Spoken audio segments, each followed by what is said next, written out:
नमस्कार दोस्तों। मैं नरेंद्र स्वागत करता हूँ सभी का फिर से डिफेंस रखने चैनल में।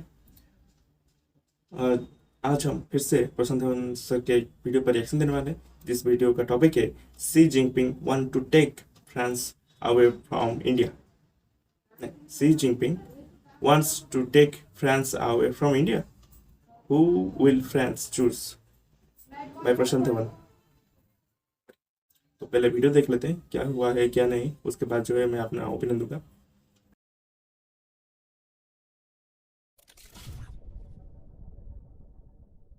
नमस्कार and welcome you all to study IQ. मैं हूं Prashant Dhawan. Now recently China के प्रेसिडेंट शी जिनपिंग गए एक यूरोपियन टूर पे। इन्होंने 3 कंट्रीज को विजिट किया है, फ्रांस, हंगरी और सर्बिया।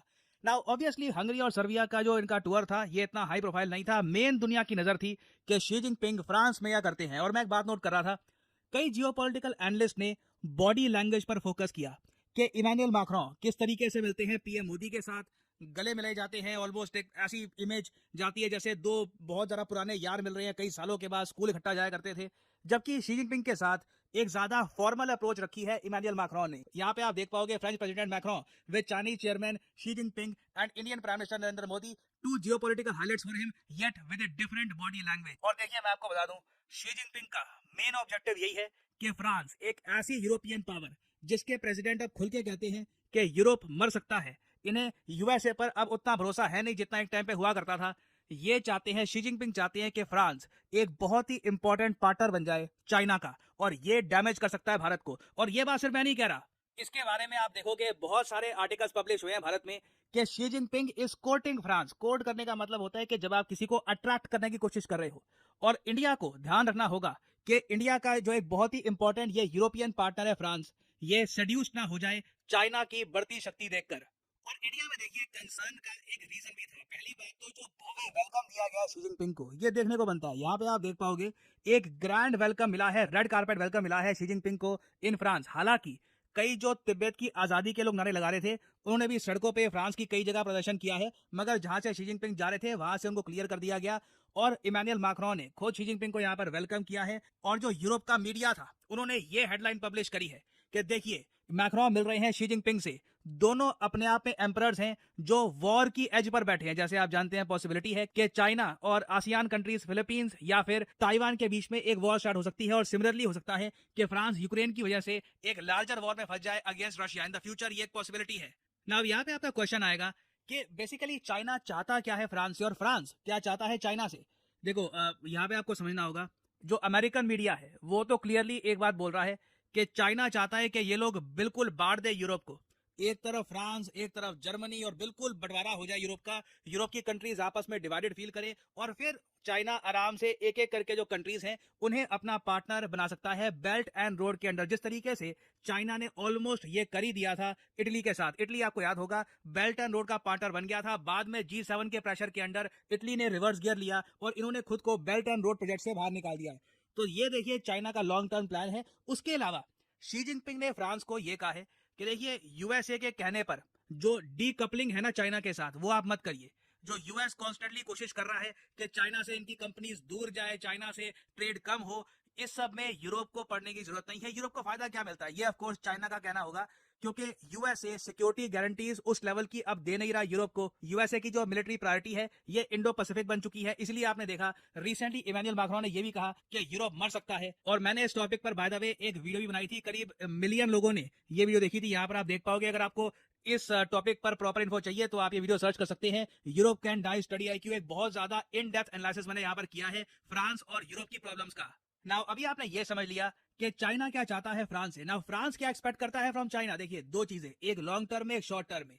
शॉर्ट टर्म में तो ये चाहते हैं कैसे भी करके रशिया को मना लो, रशिया को बोलो कि यूक्रेन की वॉर खत्म कर दें। क्योंकि देखिए यूक्रेन की वॉर की वजह से जर्मनी, फ्रांस को बहुत लॉस हो रहा है। एक टाइम पर जो एनर्जी नेचुरल गैस की फॉर्म में, पेट्रोलियम की फॉर्म में रशिया से जाती थी पूरे यूरोप में, अब ये नहीं पहुंच पा रही। इससे देखिए यूरोप में जो एनर्जी प्राइसेस है लगातार बढ़ रहे हैं, इन्फ्लेशन लगातार बढ़ रही है, इनकी इकोनॉमिक ग्रोथ हो नहीं पा रही। और साथ ही साथ इन कंट्रीज को अब अपना बहुत सारा पैसा खर्च करना पड़ रहा है यूक्रेन को आर्म करने के लिए। ये एक मेजर प्रॉब्लम है फॉर फ्रांस। इसके अलावा इन्होंने यहाँ पर यह कहा है शी जिनपिंग को कि देखिए हम आपके साथ बिल्कुल एक लार्जर ट्रेड नेटवर्क बिल्ड करना चाहेंगे, मगर उसके लिए ना अपनी मार्केट का एक्सेस ओपन करो।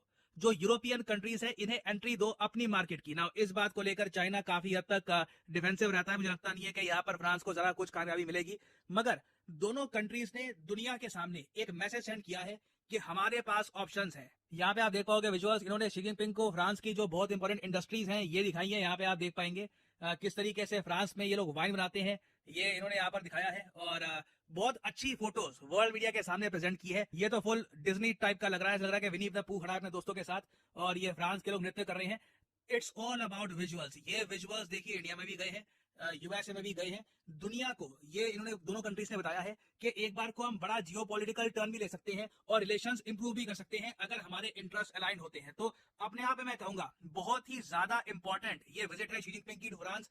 कुछ सब्सटैंशियल निकल के नहीं आया, कोई बड़ी डील साइन नहीं करी गई, मगर दोनों कंट्रीज ने एक आप कह लीजिए अंडरस्टैंडिंग बिल्ड करने की कोशिश करी है। और फ्रांस ने यूएसए को मैसेज सेंड किया है कि जो देश आपके विदेश मंत्री को रेड कारपेट वेलकम भी नहीं करता ना, उसे हम इस तरीके से वेलकम करते हैं हमारे देश में। तो आने वाले समय में आप देखोगे कि फ्रांस और चाइना के रिलेशंस काफी न्यूज में रहेंगे। पॉसिबिलिटी है कि भविष्य में फिर से इमैनुअल मैक्रोन जाए चाइना में, तो कुछ अगर मेजर अपडेट्स आती हैं, अगेन मैं फिर से कहूंगा कुछ डील साइन नहीं हुई है, अभी भी कुछ एक आप कह लीजिए ग्राउंड ब्रेकिंग हुआ नहीं है, बस हाथ में लाए जा रहे हैं। कुछ अगर बड़ी डील आती है इन द फ्यूचर तो मैं उसके ऊपर बाद में आपके लिए वीडियो ले आऊंगा। फाइनली आपसे यहाँ पर पूछूंगा एक क्वेश्चन कि हाल ही में कौन सा देश फिर से बन चुका है इंडिया का नंबर 1 ट्रेडिंग पार्टनर यूएसए को रिप्लेस करके। इस पर बहुत आर्टिकल पब्लिश हुए हैं, ये है यहाँ पे आपकी options, Saudi Arabia, Russia, China या फिर जापान। कमेंट सेक्शन में करिए उत्तर, जो लोग सही आंसर देंगे उनकी कमेंट को मैं हार्ट दे दूंगा ताकि बाकी लोग समझ पाए कि सही उत्तर क्या है। दोस्तों जो वीडियो हो खत्म, और जैसे प्रसन्न धवन सर ने कहा कि हमें ध्यान रखना होगा कहीं ना कहीं कि जो हमारा एक फ्रेंडली कंट्री है फ्रांस, अब ज़्यादा झुकाव ना हो चाइना की तरफ, है ना। क्योंकि अगर ऐसा हुआ तो कहीं ना कहीं भारत को जियो पॉलिटिक्स में और कहीं एरियाज में ग्लोबली घाटा हो सकता है। हमें फ्रांस को सही तरीके से इम्पोर्टेंस देना होगा ताकि ज़्यादा झुकाव जो है चाइना की तरफ ना हो। हालांकि चाइना जो है हमेशा ही अपना फ़ायदा देखता है, दूसरे का नहीं। लेकिन यहाँ पर जैसा कि इमैनुअल मैक्रोन ने कहा है कि उन्हें चाइना का जो मार्केट का एक्सेस चाहिए, तो वो कहीं ना कहीं चाइना के लिए थोड़ा मुश्किल होगा, क्योंकि उसके खुद के इतने प्रोडक्ट्स हैं कि वो बाहर एक्सपोर्ट करता है। हालांकि वो सब काफ़ी ज़्यादा नकली प्रोडक्ट्स होते हैं और हमारे यहाँ तो कहा ही जाता है कि चले तो शाम तक वरना शाम तक चाइना वाले को, है ना। तो इस साल में अगर चाइना अपनी इंडस्ट्री में फ्रांस को अलाउ भी करता है, ठीक है, तो किस तरह से वो जो लोग हैं, चाइना के लोग हैं, सामान खरीदेंगे या भी नहीं, उसके बाद बिक भी पाएगा या नहीं, सब अलग फैक्टर्स हैं। तो देखते हैं क्या होता है, डील साइन होती है या नहीं, और कुछ डेवलपमेंट जो न्यूज है उसका इंतजार रहेगा हमें। तो देखते हैं आगे क्या होता है, उस हिसाब से भारत की गवर्नमेंट को भी अपने स्टेप लेना चाहिए फ्रांस की तरफ। तो फिर मिलूँगा एक और नए वीडियो के साथ, तब तक के लिए नमस्कार, जय हिंद, जय भारत।